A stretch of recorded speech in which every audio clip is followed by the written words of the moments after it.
This next honoree is someone that I have known for a great deal of time throughout my entrepreneurial journey. Pastor Thomas Dixon is someone that we've all come to know and love as well over the years for his fierce activism and dedication to the community on causes that are most important to us. I'm Pastor Thomas Dixon. I'm a Lowcountry social justice advocate, although my advocacy extends beyond the borders of the Lowcountry throughout South Carolina and actually nationally. I sit on the National Board of Trustees for Brady United, which is formerly the Brady Campaign to End Gun Violence.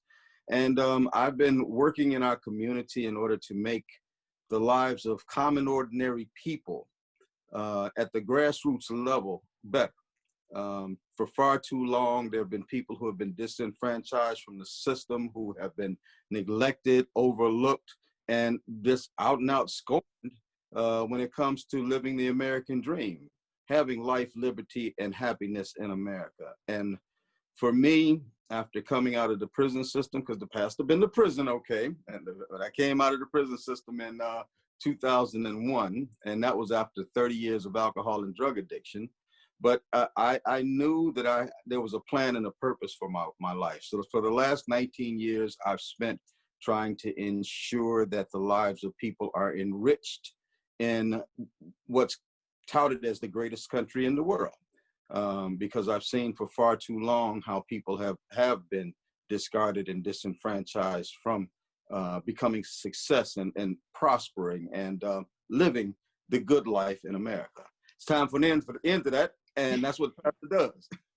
So those kind of people I've definitely experienced. I've experienced somewhat all types of people that are standoffish. You know, there are those who, for whatever reason, I don't know whether it's a culture thing here or what, but who are afraid to actually engage and address the issues that will benefit them.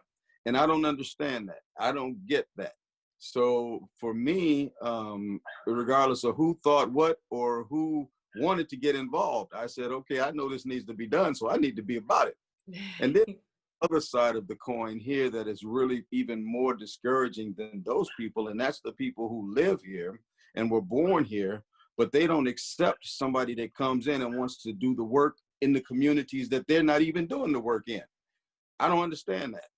I don't understand. I've had more people who were born here who would disparage me because I'm a Kumya, I'm not a Benya, but disparage me in the work that I do because I wasn't born here. When the reality is the plight of the Black man in America is a universal plight, whether you're born in the South, you're born in the North, the East, or the West. It's a universal plight. Racism, if we look at the amount of Black men and women that are being killed by law enforcement, rogue cops with law enforcement, it's not unique to this area. It's everywhere. I can walk into a store here and be followed around the same way I can walk into a store in Chicago and be followed around simply because of the color of my skin. The neighborhoods are left neglected in the South the same way they are in the North and in the East and in the West. And so for someone to say, well, because you weren't born here, you can't effectively represent me as Black people, represent Black people, I ain't down with that, you know. And I get through you. I remember when we first met. I think we were doing the march for gun violence in the Wayland, and here I was. I wasn't dressed like this. But you were yourself. You were being yourself. So it came off when people I feel like when I first encountered you, you seemed more genuine and authentic because it's like this man is just dressed just like me. Like I just, put something on and I'm like, hey, I'm just out here to bring awareness to what's happening. I'm just out here to be able to, make people aware of what's happening in their communities, because just like how you said, there's so many people that have lived here for years and don't even know. They don't know what's going on. They have given up on trying to seek solutions. They've given up on trying to believe in the people that are here, because I can recall as a native of Charleston, so many people, they're so quick to tell you, leave, you gotta go, like, don't come back, there's nothing here.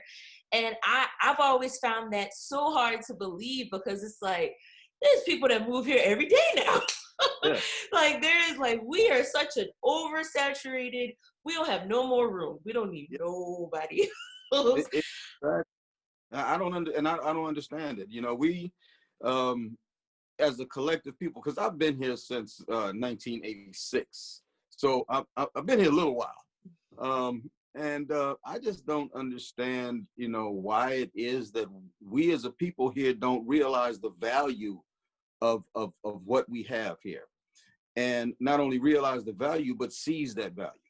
We have to take that value. There are two people who shaped, you know, what I do by their words, and one was Dr. King. I think a lot of people will readily recognize my advocacy when it comes to nonviolent revolution. But he said that, you know, what affects one directly affects all indirectly. So that made my advocacy go from just gun violence and fighting for wages to making sure people had a health care and quality education and ending mass incarceration. All of these things, because it's all connected. No matter where we are, what happens directly in Chicago indirectly affects us, whether we want to believe it or not. But then there's the concept of Frederick Douglass. And Frederick Douglass said that power concedes nothing without demand. It never has and it never will. And so as we look at systems that are in place and we're not prospering within those systems, it's because we haven't demanded that we prosper in those systems. Frederick Douglass also said in that same speech that, and this is not a quote, but the level with which oppressors will oppress a person is contingent on how much that person will take. So they will take as much as they can. They will oppress and oppress as long as we allow it. They will push us as far as they can as long as we allow it. And when we push back, that's when it begins to stop. So that's what put me into the streets. White tees and Willie D's. Well, that definitely, and your red scarf, it became your staple. It's like whenever I go to stuff, I'm looking like, okay, do I see the red scarf? Red scarf ain't out here. I mean, Tom Pastor Dixon ain't out here. My next question, you kind of piggybacked on it. You know, you said you got out of the prison system in 2001, but you've been in the Charleston community since the 1980s. What was, you know, after being released and coming back home, what was a major influence for you to be able to sort of embark on this journey of saying, you know what, I can't sit around, I can't sit here and just watch these things happen in my community. I need to do something. There's something that needs to be done. Yeah. That's a great question. And for me, it wasn't coming out of the prison system and realizing that something had to be done. It was leading up, everything that happened leading up to prison and including the prison system, because it was those learned experiences being a drug addict for all of those years here and living that lifestyle, being about that life, as they say. And then going into the prison system and realizing, you know, just how many people, especially people of color, go into that system, but they're not equipped to come out and stay because there's nothing within the system to help them to come out and stay out. That's why we have a high recidivism rate. So by the time I exited the system, I had already been prepared for the job that was ahead of me. I just didn't know what the path was to accomplish that job. I didn't know where. And that's when, as Pastor Dixon, I began to really understand and to learn that how the scripture, the steps of the righteous are ordered by the Lord. And so as I went and did the things that I would normally do, it seems like I always wound up in these situations and these places and meeting people and getting invited to meetings and these things. And I never intentionally did anything. Never. I never intentionally set out to be where I'm at today. But my steps were ordered once I came out of the prison system because of the willing submission that I gave after all of those years of living my life for myself. Everything was about me because that's what addictions do. But I came out of the system ready to serve the community, to serve God and to serve the community. And he ordered my steps. He just took me everywhere I needed to be. It was I don't know. I don't know. That's what I believe in miracles. You're just following the path that's already been laid out for you. That's it. So you have been a part of, I'll say a part of Charleston's I'll say modern history, just because Charleston has such an extensive and long and old history. I'll say you have played a big role in a lot of big moments, good and bad, in Charleston. And I'm pretty sure there's so many things that you can probably like say, this was a big moment for me, this was a big moment for me. But what do you think, and I can think of Manual 9, you Walter Scott, so many different things. What was a big moment for you, or one of your most memorable moments where you were like, yeah, this is what I'm supposed to be doing. This is it. Oh, wow. Wow, that you got it easy. I know that was a tricky one. Yeah. You know, I guess the most memorable, it's not really a moment, but it's in realizing over time, as I've had people come back to me, people who sometimes, and I'll be honest, sometimes I don't even remember them, because I've met so many people and been involved in so many lives. They'll come back and they'll say, thank you. Thank you for being there for us and our family. Thank you for reaching out to say a word to our child who was going down the wrong path. Thank you for stopping by an event that, a birthday party or something. It was just, you didn't have to do that. And just to hear that from people, it's really been touching, and something that I will cherish for life. But one of the offshoots of that also happened right inside of my home, and it had to do with the fact that my family really didn't know what I did in the streets. They were like, he just goes, he's crazy. I don't know what he's doing out.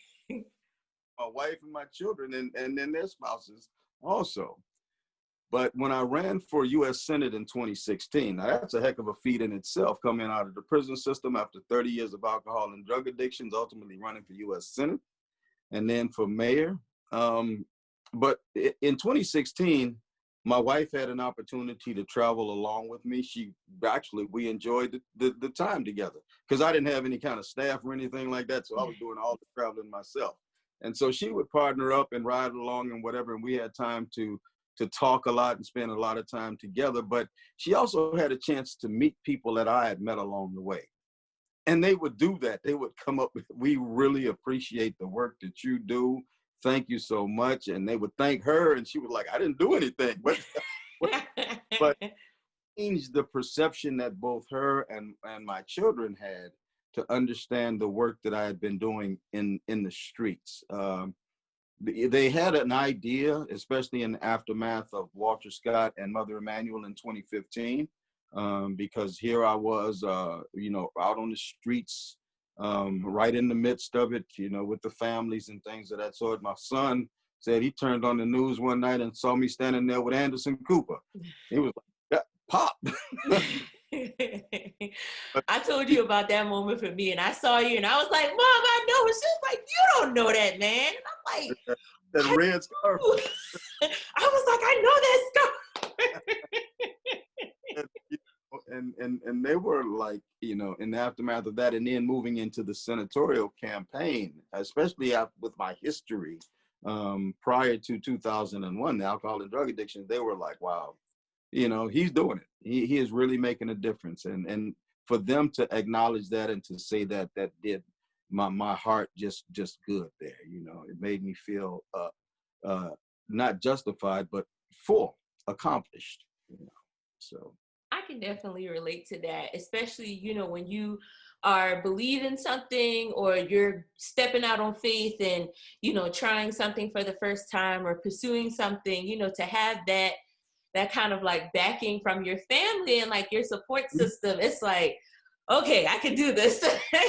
You believe in yourself, but it's like when you have other people that see what you're doing and they see the value and, see the impact, it's like, okay. For me, it always happens whenever I'm like, man, I want to give up, forget this. Da, da, da. And I feel like God just sends these people that are just like, just say something nice to her. Just make just, like I feel like he speaks to me through other people and they just come and say, oh, I appreciate you so much. This what you did was so great. And I'm like, okay, God, I hear you. I got you now.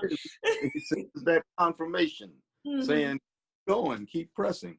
And I know he speaks to you. I have no doubt about it. Those folks just pop up. It's like, okay, hear you. I hear you.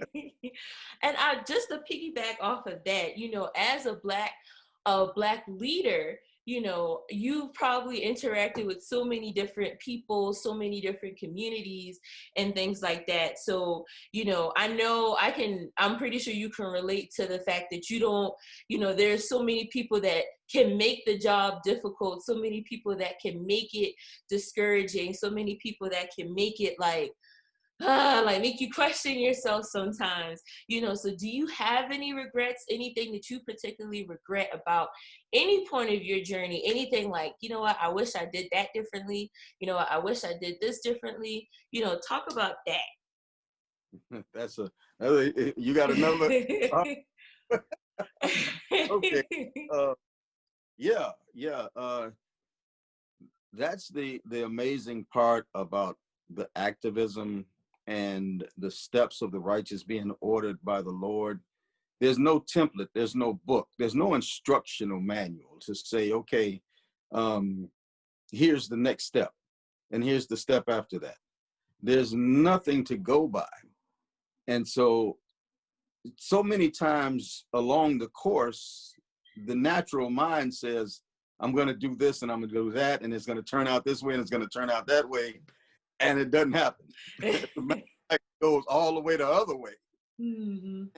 Just learned over time just to trust in the process, to understand that going through whatever I'm going through, even when it's not according to my expectations, that God is working it out some way. He's making it come together. He told me that he's working all things together for good for those who love him and are called according to his purpose. So I've learned through my faith walk to lean on that aspect of it. There's so many times that, things where I've thought I've really messed something up, and the reality is somehow or other he turned it around. In my eyesight, it was messed up, but I guess according to his plan, it wasn't.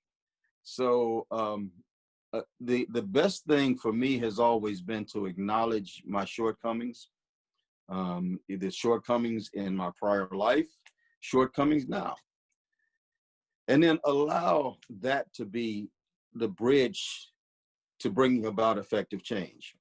I've had many things in my life where it just, it didn't pan out the way I wanted to. But then when I weigh the good things against those things, when I embrace and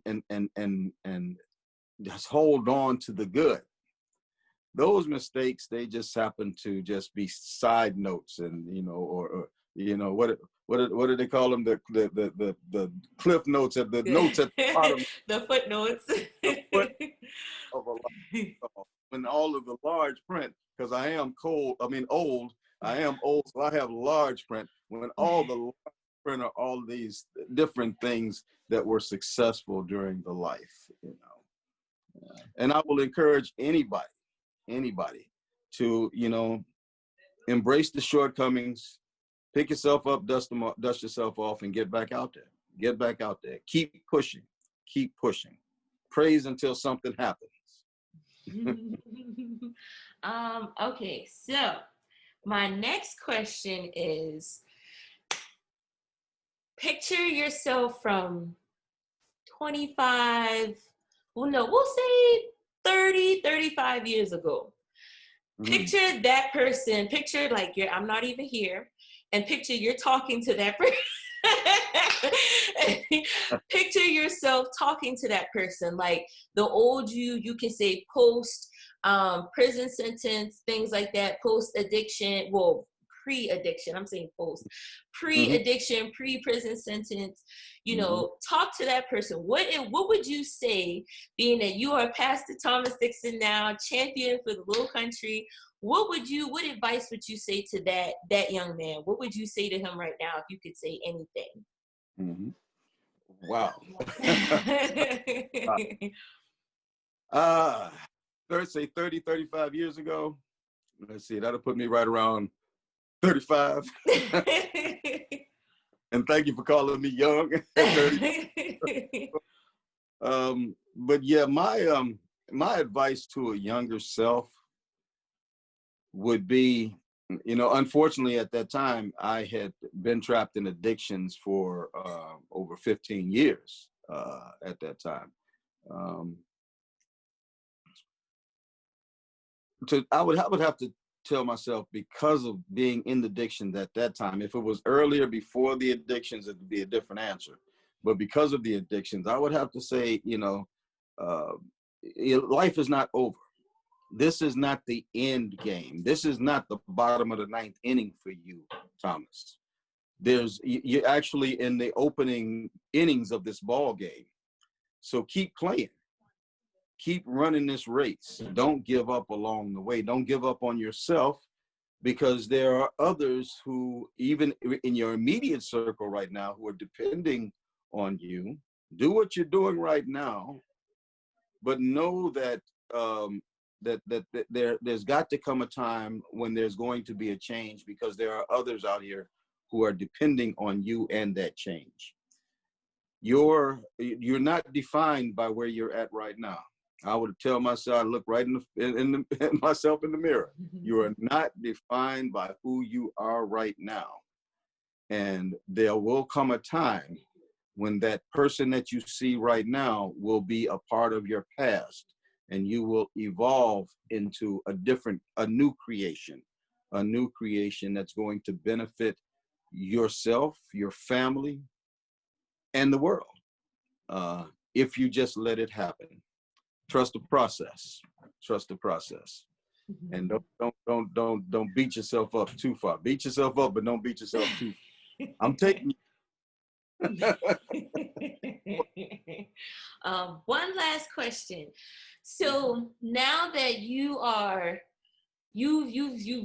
it, you're doing it. You are, just like how I said, you are, in my opinion, a champion for the Lowcountry.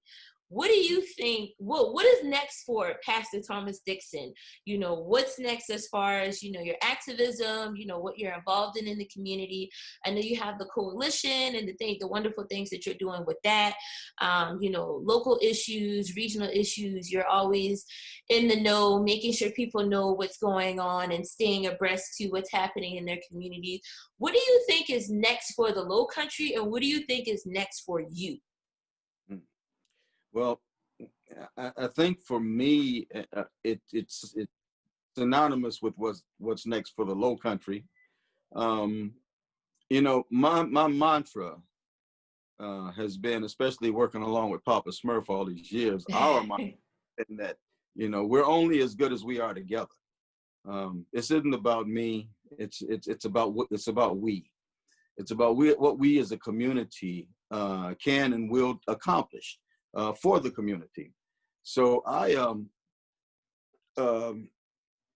recently been blessed with affiliations with a lot of the younger activist groups out, something that I had wanted for a long time, but because of the reputation that older activists had as far as shutting new blood down and not allowing them in unless it was according to their template, unless they did things according to the way they thought. And I've never thought that way.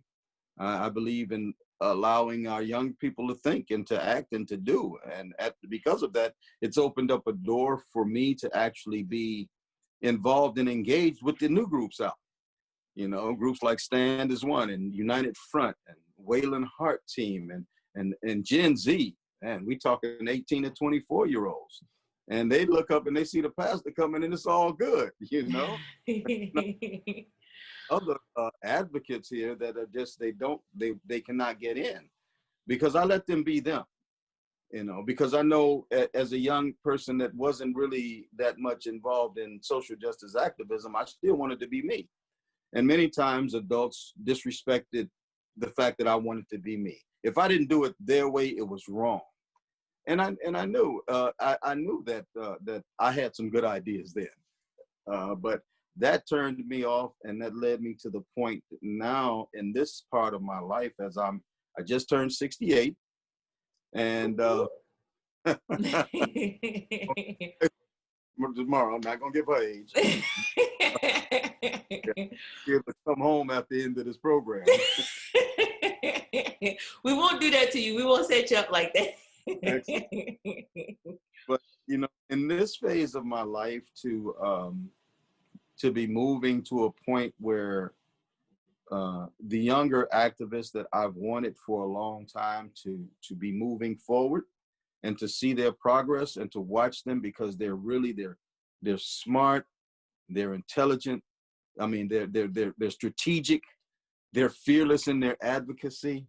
They're a little rough around the edges, but I think that's where that's where I come in at, to allow that roughness, but also to refine it as it's moving forward, because they are beginning to interact with police departments and sheriff's offices and solicitors' offices and mayors and other elected officials. So to help them to understand the necessity of decorum at times. There's a time to yell and scream, but there's also a time for Willie D's and white tees, and there's a time. and they're listening, and because of that, and I've been working now with these groups now since May, and I am at that point now where some of my advocacy, well, let's just put it this way, I've been able to take a day off here and there. As a matter of fact, blessing. Yeah. Not many of us can. I'm comfortable and confident with them that, and that if there's anything that where they need me, they know they can reach me, but that they're moving forward with the mission, with the message, and with the method in order to make sure that the Lowcountry and the people of the Lowcountry are well represented, and that they have an authentic voice still out on the front lines. And I'm good with that. I don't need to be on the front. I don't need to stand in front of the camera for the press conferences and all of that. I'm trying to promote them and empower them, a new generation that's going to move this, because I have to make sure, and that's where the change comes in at. I have to make sure that there's a new generation of activists and advocates that are ready to take over, because I've got grandchildren and they need to have leadership. They need to know, because I don't know how much time I got. I'm not going to be here as their leadership. So I need to make sure that there's effective leadership in place when I leave. And to cultivate that leadership now, it's one of the greatest things that for me has happened in my life. And to see the fruit being born on the tree, the activism tree, it's just a great thing. And it's good fruit. It is good fruit. I'm really, yeah. Awesome. Awesome. Well, that was all the questions that I had. Do you have any final remarks, any thank yous, words of advice for these new generations that you're passing the baton to? Any other people you want to thank for just their believing in you, their commitment to you and your cause? You have the floor. Wow. Well, first off, it's such an honor to be recognized by Exquisite Honors in the second year. And yes.